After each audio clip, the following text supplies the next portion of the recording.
Cette semaine dans Réveille-toi et brille. Je me sens nulle part à ma place, ni auprès de ma famille, ni auprès de mes amis, ni au travail, nulle part. Qu'est-ce qu'une place finalement ? D'où vient ce sentiment de ne pas se sentir à sa place ? Et quels en sont les effets ? Pourquoi avons-nous du mal à trouver notre place ? Comment trouver notre place ?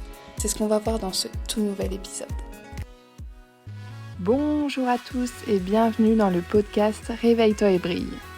Je m'appelle Manon et à travers ces différents épisodes, on va parler de l'exploration de soi, des émotions, de psychologie, de spiritualité. Bref, on va parler un peu de la vie de tous les jours.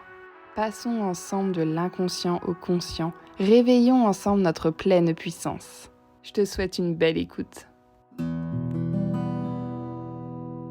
C'est normal de ne pas se sentir à sa place par moment, de ne pas rentrer dans le moule, dans une case, de douter, de se perdre. Nous avons tous déjà vécu ces questionnements, mais la vie n'est que mouvement, alors nous changeons souvent de place. Le problème, c'est quand ça nous rend malades. Si je dois décrire le mot place à l'heure d'aujourd'hui, je dirais simplement que la place n'existe pas. La place est celle que l'on se donne. Et c'est la fin de l'épisode. Non, je rigole.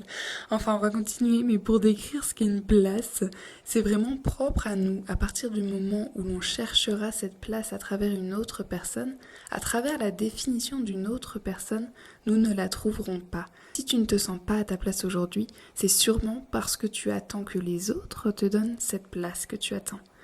Mais nous avons la place que nous nous donnons. Voilà ce qu'est une place pour moi.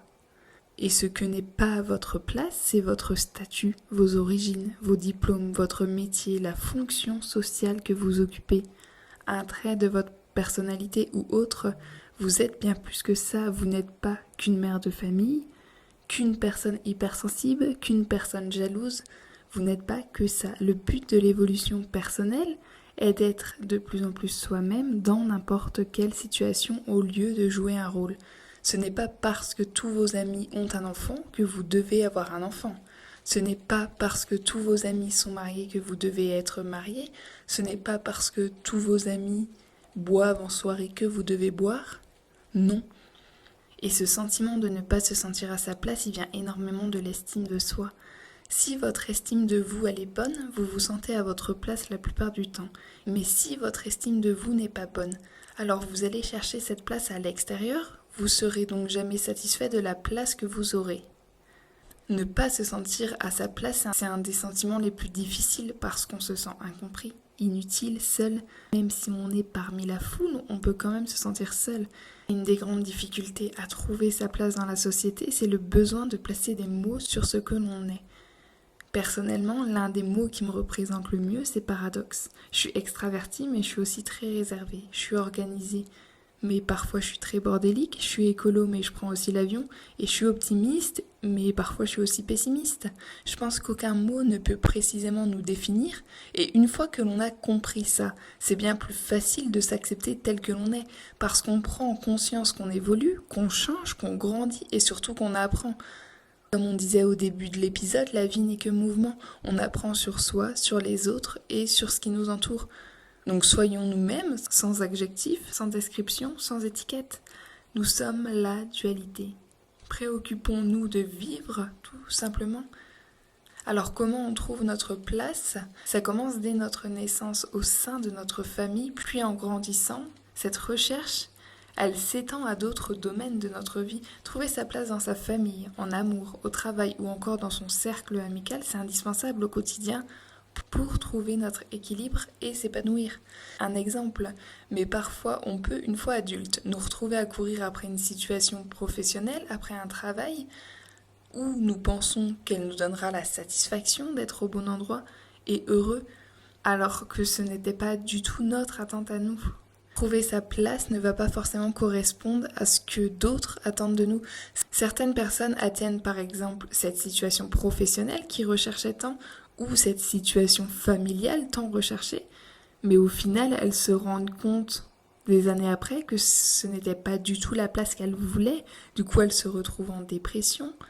J'ai mis du temps à trouver ma place dans un monde qui, dès notre entrée à l'école, souhaite nous imposer des idées. des pensées, des façons de faire et restreindre notre envie d'être soi. Combien de fois j'ai pleuré au collège, au lycée, car je ne trouvais pas ma place, je n'arrivais pas à m'intégrer. On est dans une société un peu trop axée, je trouve, sur le paraître, sur la surconsommation et sur le matérialisme. Ce qu'il faut donc comprendre avant tout, c'est qu'il va s'agir de trouver sa place et pas la place des autres, que ce soit la société, la famille, le conjoint, les enfants. La place que les autres veulent pour nous, ce n'est pas notre place. Pour trouver notre place, on ne doit jouer aucun rôle. Au contraire, c'est primordial de faire preuve de beaucoup d'honnêteté et d'affirmer sa personnalité. Et parfois, on a peur d'affirmer sa personnalité parce qu'on a peur d'être rejeté. Et oui, certainement que tu vas être rejeté par des personnes si tu t'affirmes, si tu montres qui tu es. Mais c'est que ces personnes ne te correspondaient pas. C'est que ces personne n'était pas fait pour être dans ta vie. Et ce sera toujours comme ça. Alors est-ce que tu veux continuer de vivre dans une fausse vie où tu ne joues que des rôles, ou est-ce que tu veux être toi et attirer des personnes qui te ressemblent, qui te correspondent? Alors quelle place avons-nous aujourd'hui? En gros, nous avons juste la place que nous nous donnons.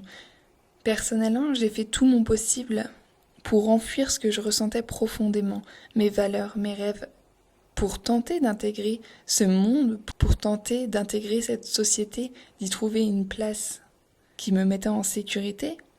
Et je passais clairement mon temps à me soucier davantage de ce que je pouvais faire pour être comme les autres, pour leur plaire, pour répondre à leurs besoins.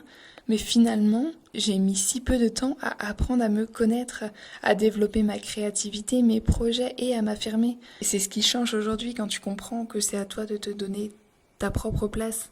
Quand tu comprends qu'il y aura toujours des gens qui t'aiment et des gens qui ne t'aiment pas. Et c'est comme ça, on a aussi des gens, nous, qu'on n'aime pas. On trouve notre place le jour où on arrête de vouloir rentrer dans une case. Il faut être soi-même, le changement qu'on souhaiterait voir autour de nous. Voilà la place que moi, personnellement, je souhaite occuper dans cette société. Bien sûr que tu vas connaître le regard des approbateurs et l'impression d'être une extraterrestre, entre guillemets, parce que tu vas oser être différente. Mais tu oseras être qui tu es. Mais ce n'est pas si grave finalement, parce que tu vivras enfin ta vie. Je trouve que l'étape la plus difficile, c'est vraiment la déconstruction. Déconstruire ce que tu étais, ou plutôt ce que tu croyais être, et cette place que tu pensais avoir. Déconstruire toutes ces barrières dressées, ces masques portés, ces faiblesses enterrées, ces conditionnements organisés et répétés. Mais ça fait partie du chemin. Ce n'est pas un signe de bonne santé mentale que d'être adapté à une société malade. Tu es à la bonne place partout où tu es toi. Si j'ai bien compris une chose cette année, c'est bien ça, c'est que tu es à la bonne place partout où tu peux être complètement toi. Tu es toi avec tes questions, tes doutes, tes qualités, ta force, tes blessures, tes compétences. Toutes ces dimensions qui font partie de toi, tu es entière. Et c'est ça qui fait que tu es à ta place. Et c'est pour ça que je t'invite vraiment à considérer que l'essentiel, ce n'est pas ton activité, ce n'est pas ton travail, ce n'est pas tes études que tu fais en ce moment, mais qui tu es et ce qui est important pour toi. Qu'est-ce qu'on cherche habituellement à savoir lorsqu'on rencontre une nouvelle personne? C'est son nom, c'est d'où elle vient, ce qu'elle aime, ce qui est important pour elle. Pour comprendre notre place actuelle dans la vie, c'est exactement la même chose. On se trouve à l'intersection de nos choix, de nos actions quotidiennes, du sens que nous donnons à la vie et à nos croyances. J'espère que cet épisode vous aura plu et aura pu vibrer en vous, parce que je sais que ce sentiment de ne pas se sentir à sa place, il peut être très difficile et très compliqué à gérer et à comprendre. Mais s'il y a bien une chose que vous devez retenir, c'est vraiment que vous avez la place que vous vous donnez. Voilà, c'est la fin de l'épisode de Réveille-toi et brille. Et si tu écoutes ce message, c'est que tu es resté jusqu'au bout. Alors merci à toi. Comme d'habitude, si l'épisode t'a plu, tu peux laisser un avis, une note, le partager autour de toi. Ça m'aiderait beaucoup et ça aiderait beaucoup le podcast.